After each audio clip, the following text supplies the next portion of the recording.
Hello बच्चों, हमारे YouTube channel RV. प्रसाद में आपका स्वागत है। दोस्तों, यदि आप हमारे YouTube चैनल पर पहली बार हैं तो प्लीज़ चैनल को सब्सक्राइब कर लें ताकि हमारे द्वारा दिए गए हर वीडियो क्लिप का नोटिफिकेशन आपको मिलता रहे।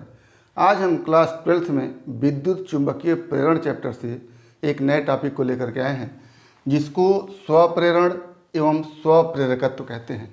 तो आज का हमारा टॉपिक होगा स्वप्रेरण एवं स्वप्रेरकत्व, self induction and self inductance. इसमें जैसा कि आप देख रहे हैं कि एक कुंडली है। इस कुंडली में एक सेल के द्वारा विद्युत धारा प्रवाहित की जा रही है। तो कुंडली के विषय में आप जानते हैं कि कुंडली ढेर सारे बंद परिपथों का समुच्चय होता है, समूह होता है। जैसे इस कुंडली में एक बंद परिपथ, दो बंद परिपथ, तीन बंद परिपथ, चार बंद परिपथ, पांच बंद परिपथ, इस तरह से मान लेते हैं n बंद परिपथ है और ये पूरा बंद परिपथ एक सेल के द्वारा जुड़ा हुआ है। तो जब इस सेल के माध्यम से इस कुंडली में विद्युत धारा प्रवाहित की जाएगी तो इस कुंडली के चारों ओर चुंबकीय क्षेत्र उत्पन्न होगा और अपने ही द्वारा उत्पन्न चुंबकीय क्षेत्र में ये कुंडली रहेगी। चूँकि कोई भी कुंडली किसी चुंबकीय क्षेत्र में रहती है तो उससे संबद्ध चुंबकीय फ्लक्स होता है। तो इस कुंडली के प्रत्येक बंद परिपथ से संबद्ध चुंबकीय फ्लक्स होगा और इस फ्लक्स में इस सेल के द्वारा प्रवाहित धारा में परिवर्तन के कारण फ्लक्स में परिवर्तन होगा। और आप जानते हैं कि जब किसी बंद परिपथ से संबद्ध फ्लक्स में परिवर्तन होता है तो उसमें प्रेरित विद्युत वाहक बल उत्पन्न होता है या फिर कह लें प्रेरित धारा उत्पन्न होती है।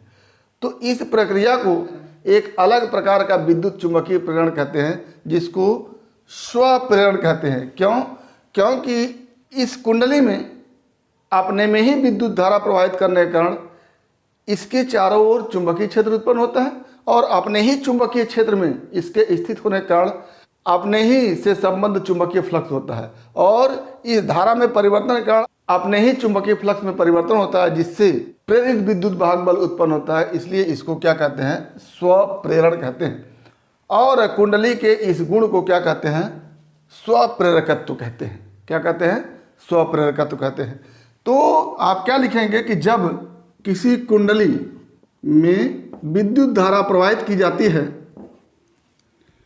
तो उसके चारों ओर चुंबकीय क्षेत्र उत्पन्न हो जाता है और इसी चुंबकीय क्षेत्र में कुंडली के स्थित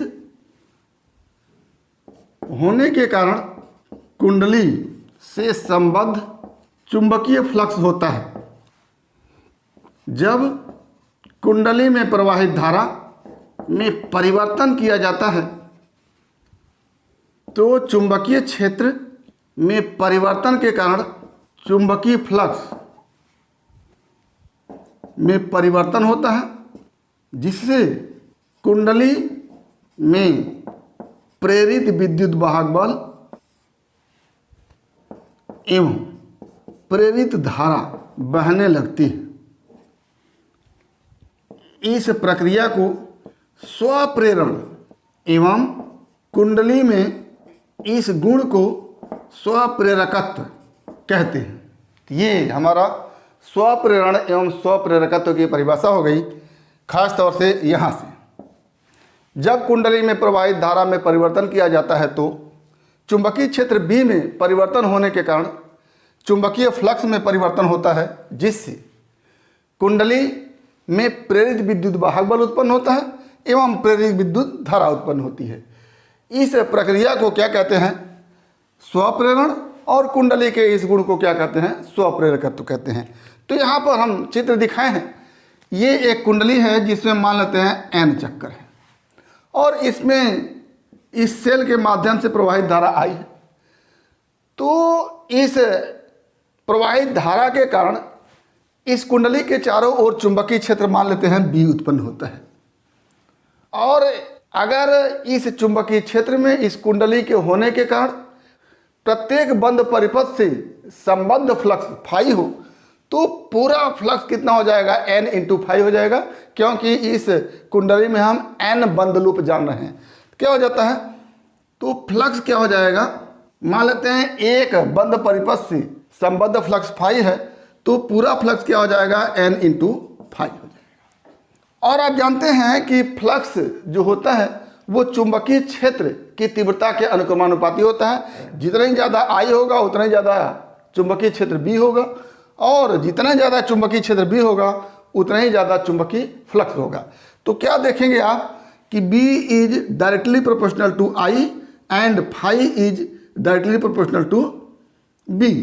तो दोनों को मिला करके, यहाँ पर बल्कि हम n फाई कह लेते हैं, दोनों को मिला करके आप क्या कहेंगे कि n phi is directly proportional to I। ये हो गया। अब अगर हम इसको बराबर के चिन्ह बदले तो क्या हो जाएगा, n phi is equal to L into I। अगर प्रोपोर्शनल चिन्ह को हम इक्वल टू में बदलते हैं तो एक कांस्टेंट लगाते हैं, वही कांस्टेंट हम L लगा रहे हैं।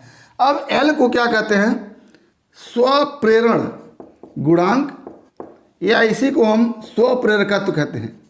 स्वप्रेरकत्व आप लिख चुके हैं कि स्वप्रेरकत्व क्या है, कुंडली में एक गुण है और उसी गुण को हम L से लिखते हैं। तो L क्या हो गया, स्वप्रेरण गुणांक या स्वप्रेरकत्व। कोफिशिएंट आप सेल्फ इंडक्शन या फिर सेल्फ इंडक्टेंस, इन दोनों को इंग्लिश में क्या कहेंगे, आर सेल्फ इंडक्टेंस। तो यहाँ तक हम समझ गए कि चुंबकीय फ्लक्स जो होगा वो L इंटू आई के बराबर होगा, या कह लें कि चुंबकीय फ्लक्स डायरेक्टली प्रोपोर्शनल टू क्या होगा, I होगा। अब यहीं से इस स्वप्रेरकत्व की परिभाषा बन के आएगी। यहाँ से हम L इक्वल टू क्या लिख सकते हैं, L equal to n phi upon I, n phi upon I। अगर I का मान 1 कर दें, अगर इस कुंडली में प्रवाहित धारा का मान 1 कर दिया जाए तो L इक्वल टू क्या हो जाएगा, L इंटू फाई हो जाएगा। या कह लें कि सेल्फ इंडक्टेंस स्वप्रेरकत्व इस कुंडली से संबद्ध फ्लक्स के बराबर हो जाएगा। तो इसी को हम लिखेंगे वहाँ से कि यदि कुंडली में प्रवाहित धारा I बराबर 1 हो तो L बराबर क्या हो जाएगा, n फाई। n फाई क्या है, पूरी कुंडली से संबद्ध फ्लक्स है। तो यहाँ से परिभाषा क्या बन के आएगी कि किसी कुंडली का स्वप्रेरकत्व L उस कुंडली से संबद्ध एकांक धारा पर फ्लक्स के बराबर होगा। यानी किसी कुंडली का स्वप्रेरकत्व L उस कुंडली से संबद्ध एकांक धारा पर जो फ्लक्स होगा उसके बराबर हो जाएगा।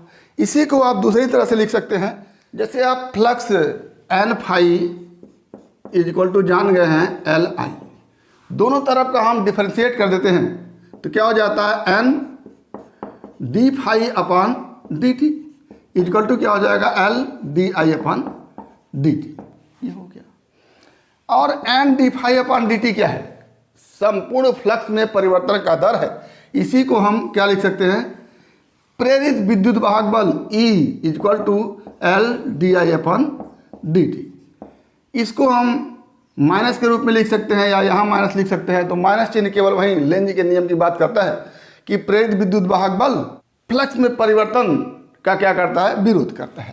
तो यहाँ पर हम केवल परिमाण लेते हैं, तो यहाँ से L इक्वल टू क्या हो जाएगा, E upon d I upon d T.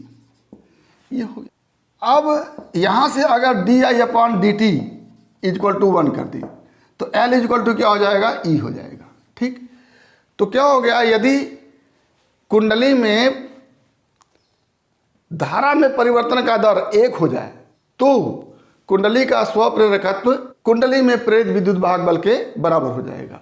तो क्या लिखेंगे आगे, यदि कुंडली में धारा में परिवर्तन का दर क्या कहेंगे उसको, D I upon d T एकांक हो तो कुंडली का स्वप्रेरकत्व L कुंडली में प्रेरित विद्युत वाहक बल के बराबर होगा। ये यानी D I upon d T का मान 1 हो जाए तो ऐसी स्थिति में L का मान क्या हो जाएगा, प्रेरित विद्युत वाहक बल के बराबर हो जाएगा। ये हो गया। अब इस स्वप्रेरकत्व का मात्रक क्या होगा उसको हम देखते हैं। स्वप्रेरकत्व का मात्रक, पहले तो इसको हेनरी लिखते हैं और यहां पर अगर इसका मात्रक निकालें तो जूल प्रति कूलाम क्या हो जाएगा, यहां से L इक्वल टू आप लिख रहे हैं E/DI/dt। तो E का मात्रक होता है जूल प्रति कूलाम और DI/dt का मात्रक हो जाएगा एम्पियर प्रति सेकेंड। इसको आप हल करेंगे तो क्या हो जाएगा, यहां से करते हैं, जूल बटा कूलाम को लिखेंगे एम्पियर इंटू सेकेंड, आवेश होता है। अब इसको उलट देते हैं, सेकेंड बटा एम्पियर। तो ये सेकेंड यहां से कटेगा, ये क्या बचेगा, जूल प्रति एम्पियर वर्ग, ये हो जाएगा। और इसका बीमी सूत्र क्या हो जाएगा, mL²T-2 और एम्पियर स्क्वायर का A-2 हो जाएगा। तो ये बीमी सूत्र हो गया और एक मात्रक ये हो गया जूल प्रति एम्पियर स्क्वायर और दूसरा मात्रक हो गया हेनरी। तो ये हो गया स्वप्रेरकत्व का मात्रक। अब आगे हम देखते हैं कि जब इस कुंडली में विद्युत धारा में परिवर्तन किया जाता है तो फ्लक्स में परिवर्तन होता है। फ्लक्स में परिवर्तन होने के कारण प्रेरित विद्युत वाहक बल उत्पन्न होता है और प्रेरित धारा उत्पन्न होती है। तो प्रेरित धारा की दिशा क्या होगी उसको हम देखेंगे। प्रेरित धारा की दिशा, जैसा कि आप जान गए कि अगर इस बंद परिपथ में या इस कुंडली में धारा में परिवर्तन किया जाता है तो चुंबकीय क्षेत्र B में परिवर्तन होता है, इस कुंडली से संबद्ध फ्लक्स में परिवर्तन होता है और फ्लक्स में परिवर्तन होने के कारण इस कुंडली में प्रेरित धारा उत्पन्न होती है। तो लेंज के नियम में आप पढ़े हैं कि प्रेरित धारा जो होती है वो या प्रेरित विद्युत वाहक बल जो होता है वो उस कारण का विरोध करता है जिसके कारण ये उत्पन्न होता है, या फ्लक्स में परिवर्तन का क्या करता है, विरोध करता है। तो फ्लक्स में परिवर्तन का क्या करेगा, प्रेरित धारा विरोध करेगा। तो ये हमारा मुख्य धारा है, जो धारा हम सेल से दे रहे हैं ये मुख्य धारा है। मुख्य धारा जब बढ़ेगा तो फ्लक्स में परिवर्तन, क्या मुख्य धारा बढ़ रहा है, इंक्रीज हो रहा है, तो B भी इंक्रीज होगा, इससे फाई भी इंक्रीज होगा, इससे N फाई भी इंक्रीज होगा, सब इंक्रीज होगा। तो ऐसी स्थिति में जो प्रेरित धारा है, प्रेरित धारा किसका विरोध करेगी, N फाई का विरोध करेगी, ठीक। और किसका विरोध करेगी, फाई का विरोध करेगी, और किसका, B का विरोध करेगी, और किसका, I का विरोध करेगी। यानी ये जो प्रेरित धारा है मुख्य धारा क्या क्या करेगी, विरोध करेगी। और मुख्य धारा के विरोध करने का मतलब कि अगर ये धारा बढ़ रही होती है तो प्रेरित धारा इसको घटाने का प्रयास करेगी, यानी मुख्य धारा के अपोजिट डायरेक्शन में चलेगी। जैसे यहाँ पर मुख्य धारा बढ़ाते हुए, यानी इस कुंडली में मुख्य धारा के मान को बढ़ा रहे हैं, तो मुख्य धारा के मान को बढ़ाएंगे तो B बढ़ेगा और उसी के अकॉर्डिंग फाई बढ़ेगा, फ्लक्स बढ़ेगा। और फ्लक्स बढ़ेगा तो ऐसी स्थिति में ये प्रेरित धारा होगी वो इस बढ़ते हुए फ्लक्स का क्या करेगी, विरोध करेगी। और बढ़ता हुआ फ्लक्स किसके कारण है, मुख्य धारा में बढ़ने के कारण है, तो मुख्य धारा के बढ़ने का विरोध करेगी, यानी मुख्य धारा के अपोजिट डायरेक्शन में होगी। तो मुख्य धारा अगर इस डायरेक्शन में है, ऐसे चल रही है, तो प्रेरित धारा इसके अपोजिट डायरेक्शन में चलेगी। दूसरा चित्र है कि यहाँ पर जो मुख्य धारा वो हम घटा रहे हैं। मुख्य धारा जब डिक्रीज करेंगे I को कम किया तो B भी कम होगा, B कम होगा तो फाई कम होगा, फाई कम होगा तो N फाई कम होगा। ऐसी स्थिति में प्रेरित धारा की स्थिति क्या होगी, यदि मुख्य धारा के घटाने से प्रेरित धारा उत्पन्न हो रही है तो प्रेरित धारा क्या करेगी, मुख्य धारा को बढ़ाएगी, यानी मुख्य धारा की दिशा में ही प्रेरित धारा चलेगी। तो क्या हम देखें कि मुख्य धारा के बढ़ाने से अगर प्रेरित धारा उत्पन्न हो रही है तो प्रेरित धारा मुख्य धारा क्या करेगी, घटाएगी। यानी प्रेरित धारा मुख्य धारा के अपोजिट डायरेक्शन में होगी। यदि मुख्य धारा ई दिशा में चल रहा है तो प्रेरित धारा उसके अपोजिट डायरेक्शन में चलेगी। इसके विपरीत यदि मुख्य धारा के घटाने से प्रेरित धारा उत्पन्न हो रही है तो ऐसी स्थिति में प्रेरित धारा मुख्य धारा को बढ़ाने का प्रयास करेगी। यानी मुख्य धारा जिस डायरेक्शन में होगी उसी डायरेक्शन में प्रेरित धारा होगी। तो ये हमारा हो गया प्रेरित धारा की दिशा कैसे होगी। तो यदि कुंडली में प्रवाहित धारा की दिशा को बढ़ाने से क्या होगा, चुंबकीय क्षेत्र बी में परिवर्तन होगा, कुंडली से संबद्ध फ्लक्स में परिवर्तन होगा, यानी फ्लक्स बढ़ेगा और फ्लक्स बढ़ेगा तो प्रेरित धारा उत्पन्न होगी और प्रेरित धारा फ्लक्स को घटाने का प्रयास करेगी। और फ्लक्स क्यों बढ़ रहा है, आई के बढ़ने से बढ़ रहा, तो आई को घटाने का प्रयास करेगी। यानी प्रेरित धारा मुख्य धारा को घटाने का प्रयास करेगी, यानी मुख्य धारा के अपोजिट डायरेक्शन में प्रेरित धारा चलेगी।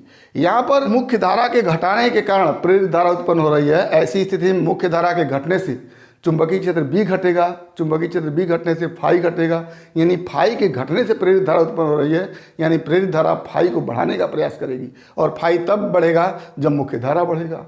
तो ऐसी स्थिति में प्रेरित धारा मुख्य धारा को बढ़ाने का प्रयास करेगी, यानी मुख्य धारा की दिशा में ही प्रेरित धारा चलेगी। तो इस तरह से हमने आज देखा कि स्वप्रेरण क्या है और स्वप्रेरकत्व क्या है। स्वप्रेरण क्या है, जब किसी कुंडली में प्रवाहित धारा में परिवर्तन करते हैं तो कुंडली से संबद्ध फ्लक्स में परिवर्तन होता है और उस फ्लक्स में परिवर्तन के कारण कुंडली में एक अलग धारा बहती है जिसको हम क्या कहते हैं, प्रेरित धारा कहते हैं। और इस घटना को क्या कहते हैं, सेल्फ इंडक्शन कहते हैं। और कुंडली के इस गुण को क्या कहते हैं, स्वप्रेरकत्व या सेल्फ इंडक्टेंस कहते हैं। तो यहाँ पर स्वप्रेरण को देखा, स्वप्रेरकत्व को देखा, या फिर कह लें कोएफिशिएंट ऑफ सेल्फ इंडक्शन को देखा या सेल्फ इंडक्टेंस को देखा और प्रेरित धारा की दिशा के देखा। उम्मीद करते हैं कि टॉपिक आपको समझ में आया होगा। अगर इसमें किसी प्रकार की समस्या है तो आप हमारे YouTube चैनल के कमेंट बॉक्स में कमेंट करके अपनी समस्या का समाधान करेंगे। और यदि वीडियो क्लिप पसंद आए तो प्लीज़ लाइक करेंगे, शेयर करेंगे, साथ ही हमारे YouTube चैनल को सब्सक्राइब अवश्य करेंगे ताकि हमारे द्वारा दिए गए हर वीडियो क्लिप का नोटिफिकेशन आपको मिलता रहे। तो आज बस इतना ही। अगला टॉपिक अगले वीडियो क्लिप में एक बार फिर आपके भविष्य के लिए बेस्ट ऑफ लक। धन्यवाद।